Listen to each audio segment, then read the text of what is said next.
Naghahanap ako ng baril dito sa Davao. Saan kayo makahanap ng baril dito sa Davao? Hanap nga tayo na matatanungan. Pastor, saan ho ba makakahanap ng baril dito? Kasi sabi ni Senator, may baril daw dito. May baril-barilan.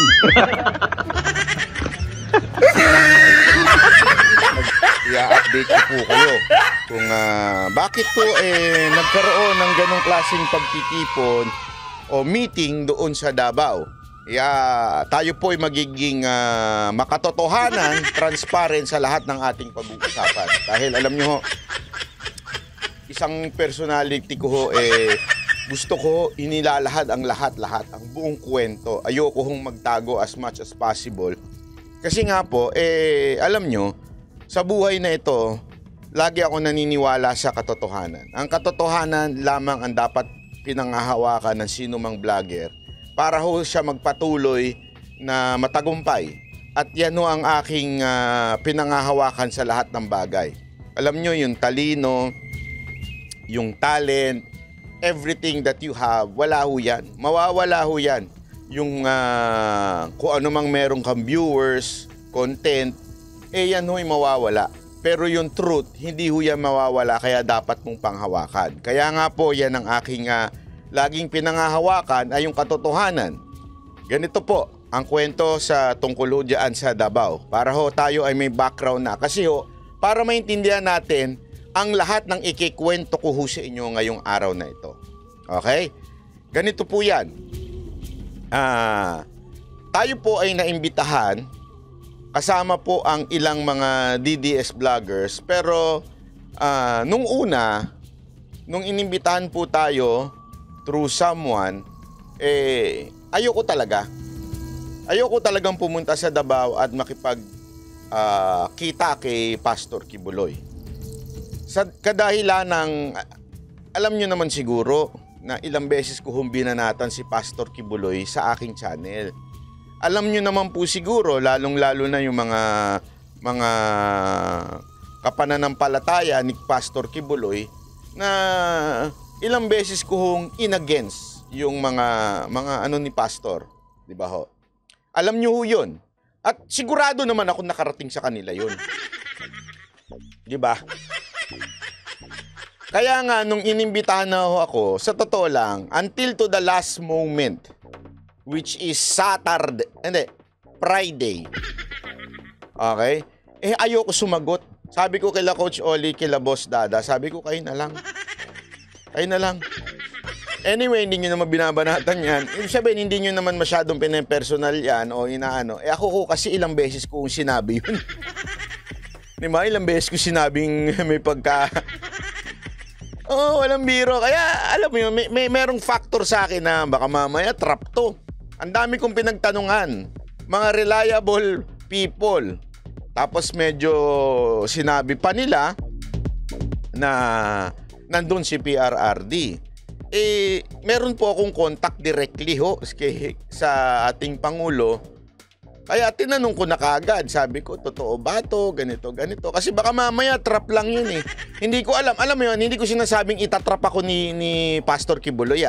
Malay ko kung merong rogue member na very passionate to defend Pastor Kibuloy, tapos narinig niya yung sinabi ko tungkol kay Pastor Kibuloy. Baka nagalit, di ba? Tarantadong tumbahan at bay na to. Sige, gawa nga ta istorya. So, minessage sa akin, binigay lahat ng information. Talagang nagpaano pa ako, nagpa-imbestiga ako kung totoo ba to. As in, lahat ng konta ko sa Davao, pinaimbestigahan ko. Hanggang sa Friday ng gabi, hindi ako makadecide. Ang problema ho, sabi ko, kung ako man ay pupunta hanggang Sunday lang. Sila ho kasi hanggang Monday. Hanggang last minute, sinabi nila through Boss Dada and Coach Oli, personal kang pinaiimbitahan ni Pastor Kibuloy.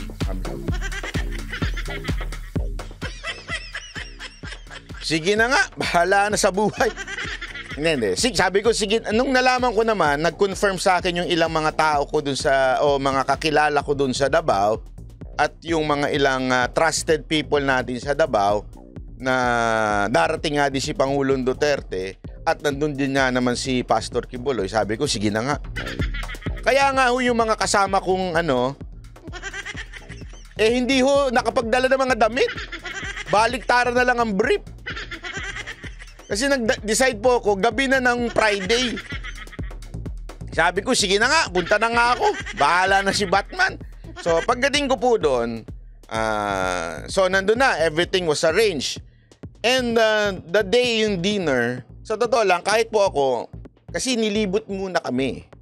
Nilibot muna po kami doon sa, alam mo yun, doon sa kingdom nila. Yung ginawa, pinakita nila, nag-o-observe po ako. Tinitingnan ko talaga, alam nyo kasi pagdating po sa mga kulto-kulto, pagpasensya nyo na po ito ha, expert po ako dyan. Bakit po? Ito, para sa kaalaman nyo ninyo, ito ngayon ko lang di sasabihin, isa ho yan sa mga pinag-aralan ko nung ako'y kolehiyo. Hindi ko na lang sasabihin kung saan, pero umabot pa po ako sa Korea para ho pag-aralan ho yung mga church history, church cults. Kaya alam ko, kabisado ko pag ang isang organisasyon may pagkakulto. Okay? Kaya nga nung nandun po ako, nag-o-observe po ako, kulto ba to? At nandito ba yung mga senyalis ng pagiging kulto? Linawin ho natin Okay? Linawin ko ho.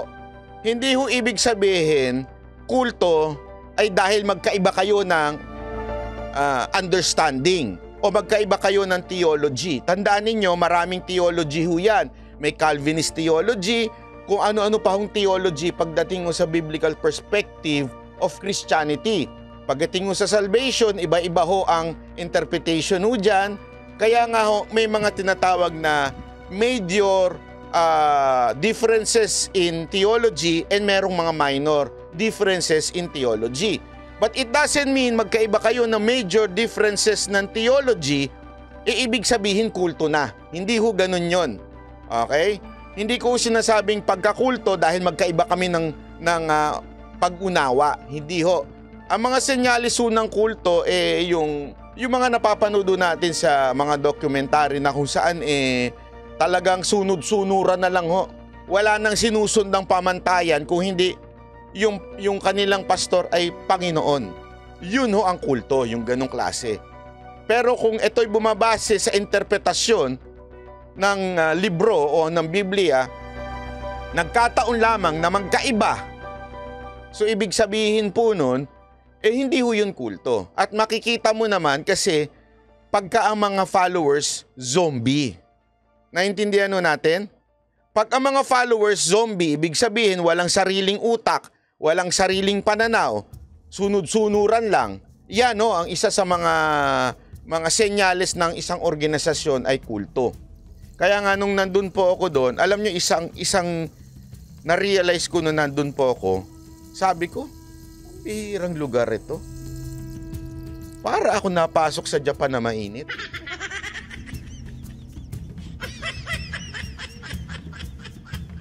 Alam niyo yung ganung pakiramdam? Sabi ko, bakit parang Japan to na hindi na mainit? Kasi yung kaayusan, yung disiplina ng tao, kasi makikita mo pati dun sa aura ng tao, yung ano niya, yung countenance, ika nga, yung kanyang appear. Makikita mo yung mabait kasi alam mo naman kung isang tao na memeke sa'yo, ito'y totoong tao. Pagpasok mo doon, maayos ka usap. Tapos may mga nakilala pa nga tayo doon kung sino yung mga nagsisecure doon. Makikita pong mga matitinong tao. Alam mo talagang, sabi ko, unang impression ko kaagad, sabi ko, hindi kulto ito. Nagkataon lang, magkaiba lang kami ng paniniwala, pero hindi ho ito kulto. Tapos yung sinasabi nilang magarbo, mayaman, oo, it's part of a church. Kaya nga kung maaalala ninyo, sa New Testament, yung first church sa New Testament, nung pagkaalis po ng Panginoon, nung pagka-ascend ng Panginoon, ang ginawa ho ng first church, ibinenta ng bawat membro ang kanilang kagamitan, ang kanilang pagmamay-ari at ibinigay, ikinatiwala sa mga apostol. Masasabi mo ba kagad na kulto ho yun o mali na ho yun? Hindi ho. Kasi remember, they were starting as someone na walang-wala. To advance the gospel, binigay nila yung kanilang mga flocks, pagmamay-ari, mga animal sila, doon sa namumuno sa kanila. Nandyan ho yan sa Acts. Sa katunayan, yung isang hindi nagbigay, hindi ho nagnakaw, hindi lang nagbigay, namatay. Kasi considered John as stealing. You understand? You have to put it in a right perspective. Hanggang noong nag-usap-usap na nga kami, yun yung bagay na inalam ko. Na yun talagang dinidiscern ko at that time. Kasi sabi ko nga ho sa inyo, hindi ako yung personality na oo lang ng oo.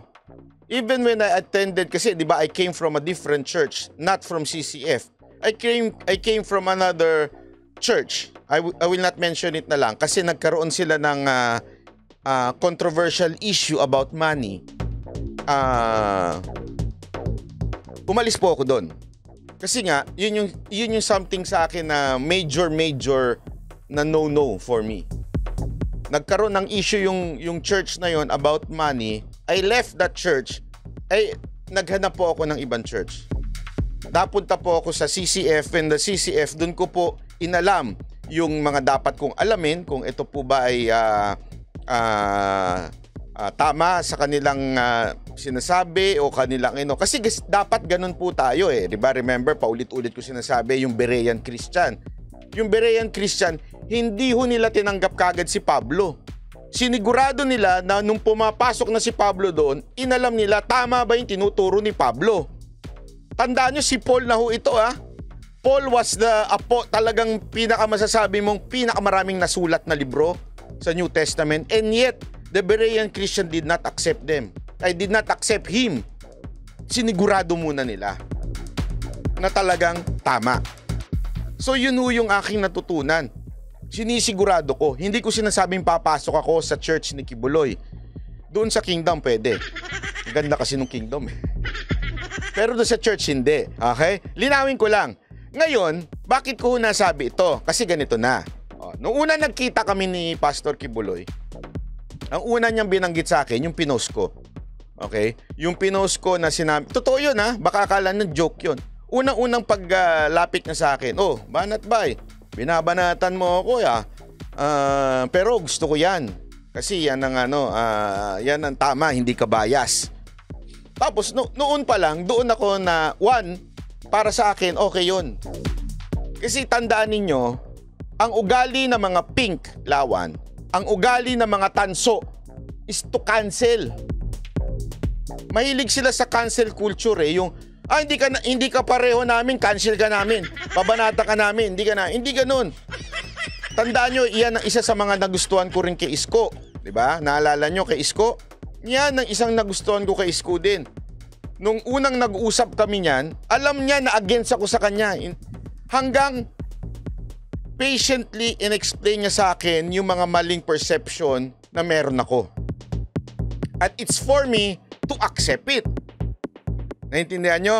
So the same thing with Pastor Kibuloy. Nandun kami, ako particular, I will not, ganito ang sasabihin ko na lang lagi ako. It's because I don't want to speak for the other vloggers na naandun. Okay? So this is just in my own opinion. So nung nandun na nga po ako, I tried to realize things. At yung mga tanong ko at that time, kasi it was an open forum, you can ask anything you want. And I really ask may ganun, Talagang, hindi naman po hindi ho ito sa pagbababa sa ibang mga vloggers, Wala po akong binababa. Pero kasi may ibang mga vloggers, medyo yung tanong nila, alam mo naman yung sagot na. Wag mo nang itanong. Di ba? Parang ganun Parang yung mga nila, parang to confirm kung tama ba yung kanilang pinagsasabi. Alam mo, sorry to say hindi po kasi ganun ang personality ko. Kaya yung mga tanong ko, tinanong ko si Pangulong Duterte, Pangulong Duterte, bakit po kayo bumawi? Kasi katabi ko noon si Attorney Trixie. Si Attorney Trixie, Kinakalabit ko, Attorney Trixie, itanong mo naman to, itanong mo. Bakit siya bumawi last time?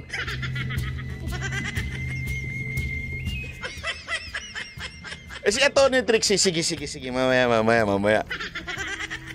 Alam mo naman ako, hindi ako makapagpigil pag wala, alam mo yon, pagka gusto ko talagang malaman. Talagang hindi ako makapagpigil, so tinanong ko. Tapos tinanong ko kung, yung mga tanong ko talaga. Tinanong ko si Pastor Kibuloy tungkol sa mga theology niya, bakit hindi siya sumisipot, anong problema, pwede ka naman mag-zoom. Lahat ng mga tanong na hindi bias. Kasi nga, bakit ho? Kung magtatanong din naman ako ng tanong na alam ko naman din ang isasagot niya, ba't ko pa tinanong? Diba? Siyempre, ang itatanong ko yung mga akusasyon ng mga ibang tao tungkol sa kanya. Nagigets ninyo? Bakit ako magtatanong ng isang something na malamya? Una-una, I was not there para to kiss ass. Sorry that's not my thing. Hindi po ako nandoon para makipag-alyado kay Pastor Kibuloy. Hindi po 'yun ang aking motibo. Kaya nga ay lagi akong medyo hindi masyadong hindi na nga ako sumama doon sa third day nila. Kasi nga sabi ko yung purpose ko nakuha ko na. Yung aking mga tanong na dapat itanong, nasagot na at nakita ko na in my own eyes. 'Di ba? Siyempre, hindi naman ako yung tungkol dun sa bago pa binigay yung papel may binigay sa amin tungkol dito kay yung si Rene, yung nagsabi na may baril. Bago pa ho yun, tinanong ko na ho yun. Kasi siyempre yun yung mga akusasyon na sandali, sagutin mo to. Diba? Sagutin mo. Hindi pwedeng hindi mo sagutin ito. Hanggang binigyan kami ng proof. Pinakita sa amin yung nagulat nga ako, ganun pala sila kaorganisado.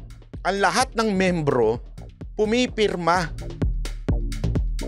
Alam mo yon, which is not normal sa mga church na napuntahan ko na pipirma ka at bilang membro o parang kingdom, parang citizen ng kanilang kingdom, kailangan mo pumirma. May kontrata nga.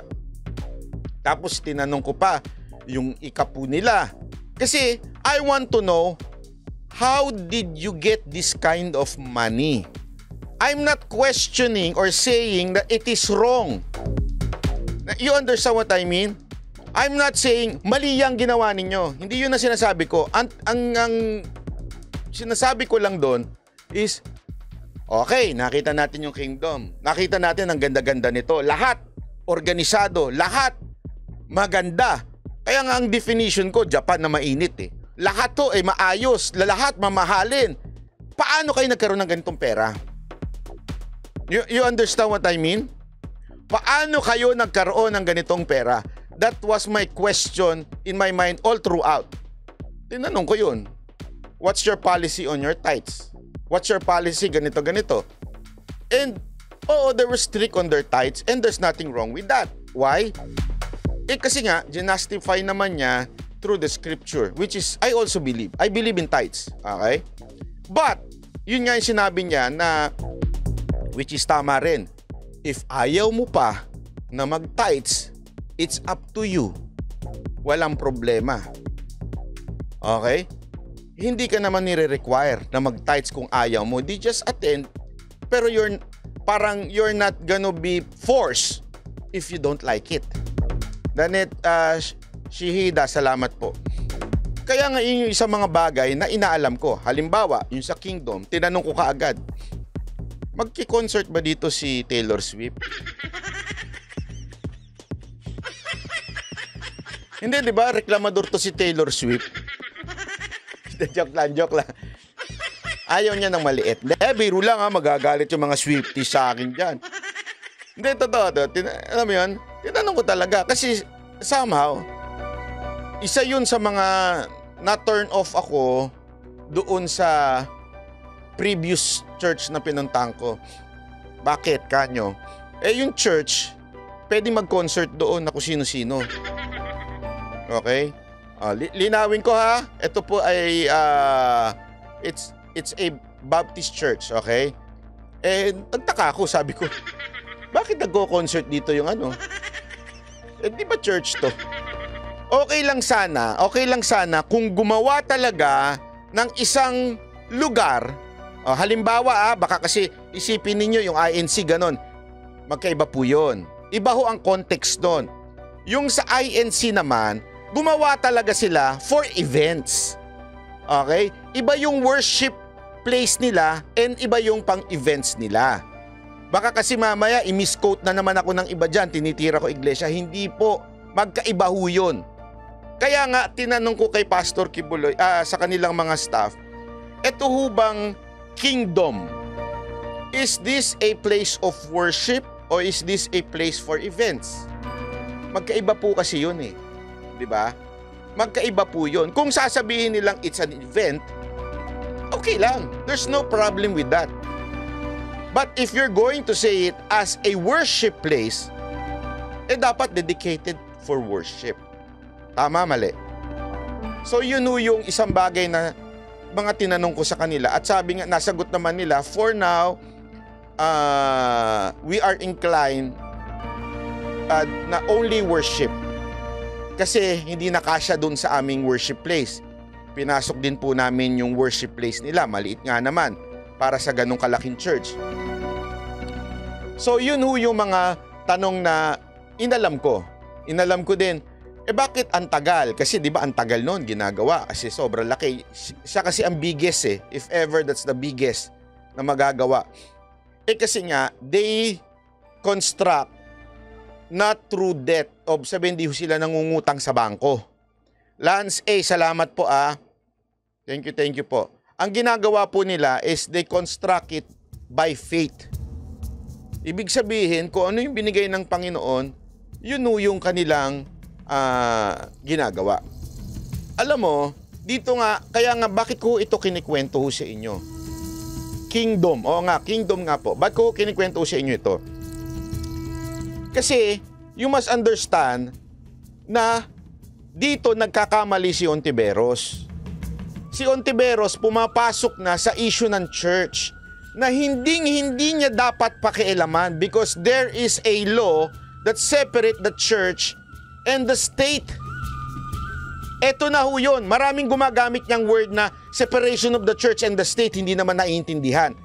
Pero eto na po yun. The separation of the church and the state, hindi mo pwedeng pakialaman ang mga rules and regulation ng church.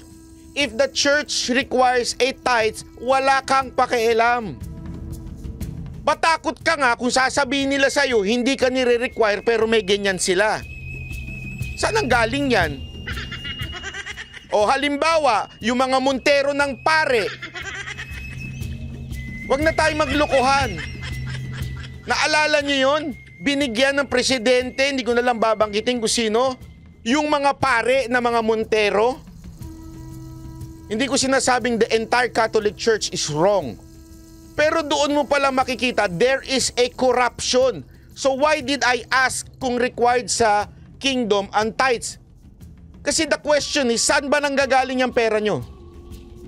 Galing ba yan sa mga ina-anoint ninyo na kandidato? O dahil galing sa inyo yan? Fidel Jumalin, salamat po Ay sorry, hindi pala Montero, Pajero pala, Pajero. Pasensya na. Luma na kasi yung Naintindihan niyo ibig ko sabihin? Kaya nga importante yun Hindi ko yung tinanong para questionin yung tithes nila. Tinanong ko po yun para alam natin, corrupt din ba kayo? Na yung pera ninyo nanggagaling sa mga politiko o sa gobyerno? Hindi nanggagaling sa mga membro nila. And there is nothing wrong with that. At tinanong pa nga ni Boss Dada, ito pa yung matinding tanong ni Boss Dada, na gusto kong malaglag din sa upuan ko, namamalimos po ba kayo? May iba talaga mga banateros mga tanungan ng mga banateros Hindi, tinanong niya kasi kung requirement ba sa inyo yung nagbebenta, humihingi. Alam mo, Walang kaabok-abok na sinagot ni Pastor Kibuloy yun. Oo, part of training yan ng mga member. Bawat isa sa amin dito dumaan dyan. And remember yung pagsagot ni Pastor Kibuloy, nandun si Pangulong Duterte and si PRRD, pinatotohanan niya na dating mahirap si Pastor Kibuloy. But because of organizational talent, at the same time, because God bless them, somehow, kaya naging ganun sila. Remember this, para ilagay natin sa tamang perspective ito. There is no such thing as correct religion.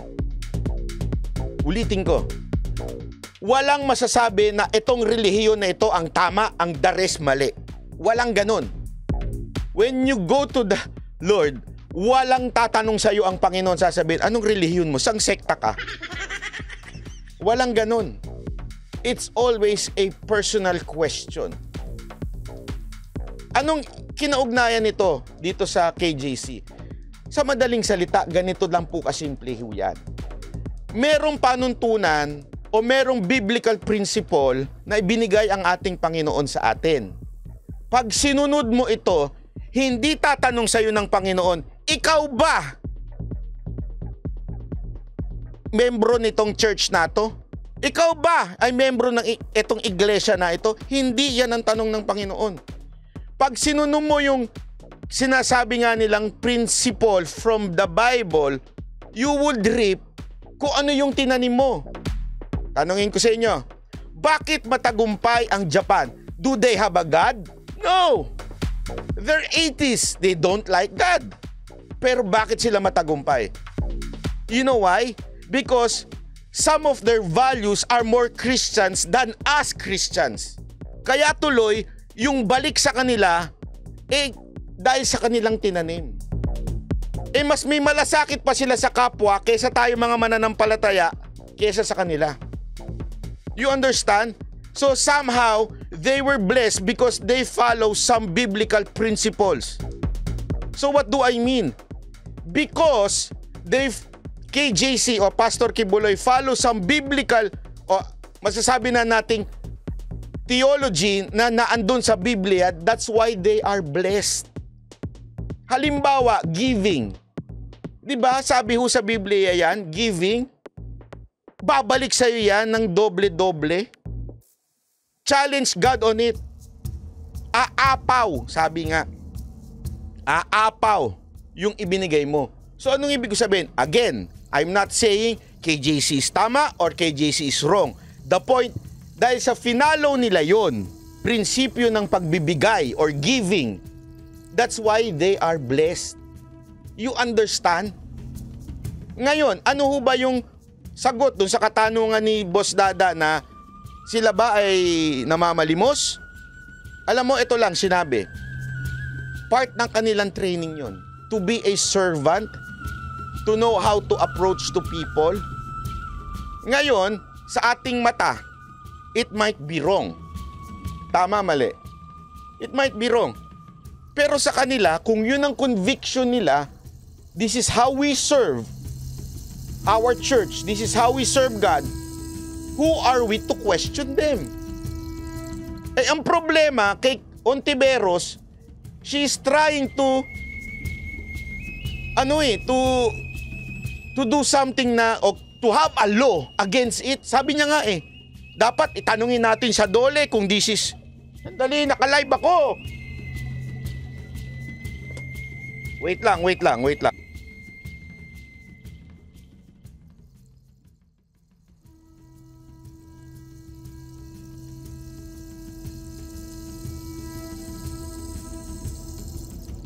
Nuggets, Elizabeth, maraming salamat po Naintindihan ho natin.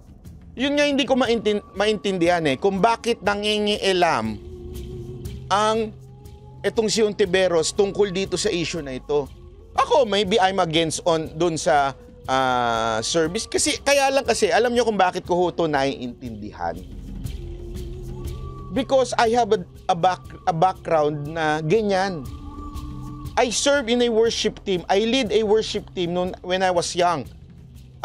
high school, college pala, college. And lahat yun, by faith. Ang worker ho ng church na dati kong previous church, lahat ho yun by faith. I never question that. Bakit ko questionin yun? Kasi I was serving, sa akin, I was not serving the church, I was serving the Lord at that time. Yun ho yung pananaw ko eh. So, sino ka para questionin mo kung bakit hindi ako sumasahod dun sa church na yun? Tama, mali. Yun ho yung sinasabi natin. Na walang karapatan si Ontiveros na pakialaman yung ginagawa ng church na ito. Kung morally, biblically right, it's not for Ontiveros to say na tama o mali. Unless, siguro, kung yun ang advocacy mo, isa kang theologian, at pinapasinungalingan mo yung mga reliyon, pwede. Nagkataon senador ka, wala kang pakialam dyan. Yan nga yung separation of the church and the state. So yan ho yung konteksto. Kaya eto, ano pa lang ho ito intro pa lang po. Para ho meron ho kayong kasi ayokong isipin ninyo na bakit ko naintindihan ito dahil pumunta ako doon. Hindi, naintindihan ko ito. Tandaan nyo, lumaki ako sa church. High school ako nagsimulang mag-Christian church. I served, I became a worker, ako humawak na worship team ng youth. I even, baka i-deny nila pero, totoo po, nagturo po ako doon. So, alam nyo yun, alam ko ho yung context and lahat yan walang bayad. Alam nyo yun, everyday nagtatrabaho ako doon kasi nga, I just love the Lord and I want to serve. Ganun lang. Kaya naintindihan ko sila eh. Naintindihan ko kung bakit nila ginagawa yun. Ngayon, at that time nung nandun sa previous church ko they were also building a church.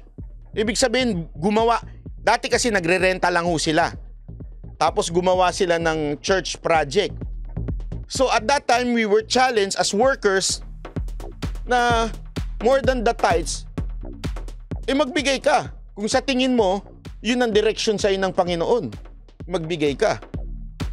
And we were encouraged. Kaya nga, we give beyond 10%. And we were not forced to do that. As a matter of fact, walang lista-lista. Kung magkano na binigay mo, hindi. Lagay mo sa envelope, pasok mo. O gusto mo. Ngayon naman, yung pinapasukan kong church, ganun din. May box lang doon. Magbigay ka kung gusto mo. CCF is one of the biggest church na napakaganda ng church. Kaya nga may accusation sa CCF mga mayayaman lang dyan. Kasi pagdating mo doon, wow, ang ganda. Excelente yung itsura ng church. Kaya nung naghanap ako, di ba, ng church na sinasabi ko, pagpasok ko doon, unang tanong ko, paano kaya nagtatides ang mga tao dito? Kasi high-tech ang ganda, ma-amaze ka. May ganito palang church sa Pilipinas. Oo, totoo po. Kaya yung kagad ang unang pumasok sa utak ko, sandali. Baka naman ang bigayan dito, puwersahan. Kasi bago yun, sana hindi kayo dito umattend Bago yun, meron akong church na pinuntahan somewhere in Alabang. Hindi ko na lang sasabihin ko saan Mayayaman na nagpupunta. Pero during the tithes, may portion sa kanila, giving of tithes, talagang nag-iikot. Yung nag-iikot. Tapos may kanta, tapos magbibigay ka doon. Di ba? Hindi ko nagustuhan yun. Alam mo yun, hindi ko nagustuhan yung ganong style. Kaya hindi ako nagtuloy doon. Nung napunta ako sa CCF, isa yun sa mga nagustuhan ko.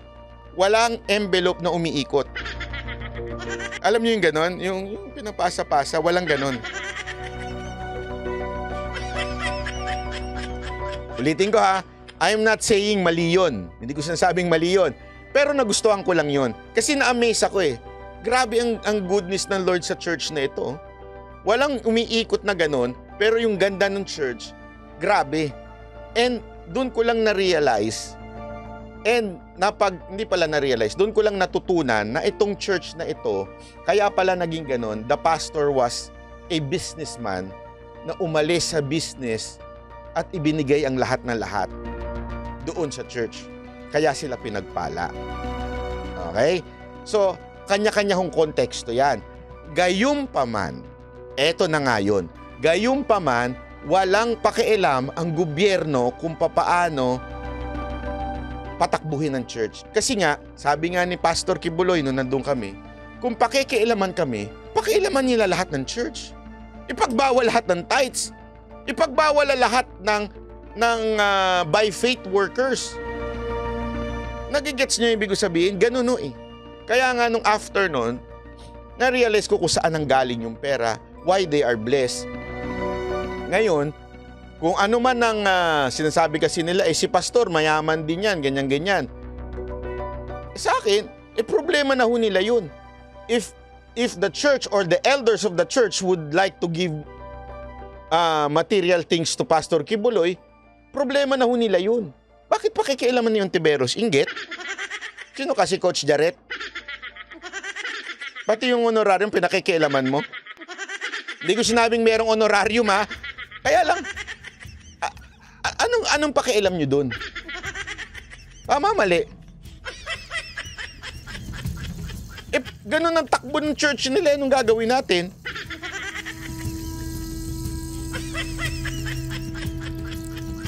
Ngayon, eto na. Dito na pumapasok yun, di ba? Dito na pumapasok yung kung may criminal na ginawa, kung may crime na ginawa si Pastor Kibuloy, yun, usigin siya. Kaya nga nung in-interview po ako ng SMN, hindi ko alam ba't di pa nila nilalabas. In-interview nila ako, gulat siguro sila. Kasi in-interview ako dun sa Kingdom. Before mag-dinner. So, anong masasabi mo? Ganito. Alam mo, sagot ko, una-una sa lahat, hindi ko sinasabing hindi guilty si Kibuloy. Pero, hindi ko rin sinasabing hindi rin siya guilty. Okay?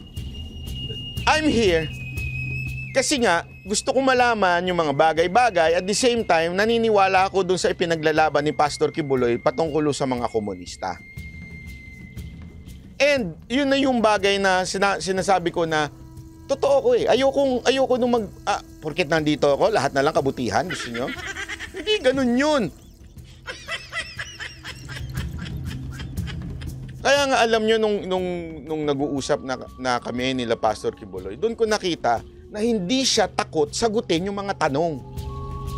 Hindi ho siya takot sagutin. Kaya lang, meron kasing problema na ngayon ko i-reveal sa inyo. Diba? Lagi niya sinasabi. Alam nyo kung ano yung lagi niya sinasabi, bakit hindi siya uma-attend? Number 1, totoo naman na ang nangyari ay may kaso na siya. Tandaan ninyo, i-file ng DOJ yung case. That case is somehow a blessing. Naintindihan nyo? Somehow that is a blessing. Bakit ho? Because of that case, hindi na pwedeng i-discuss yan sa Senate nor sa Congress. Bakit? May case na eh. Naintindihan natin? Duchi Noy, salamat po.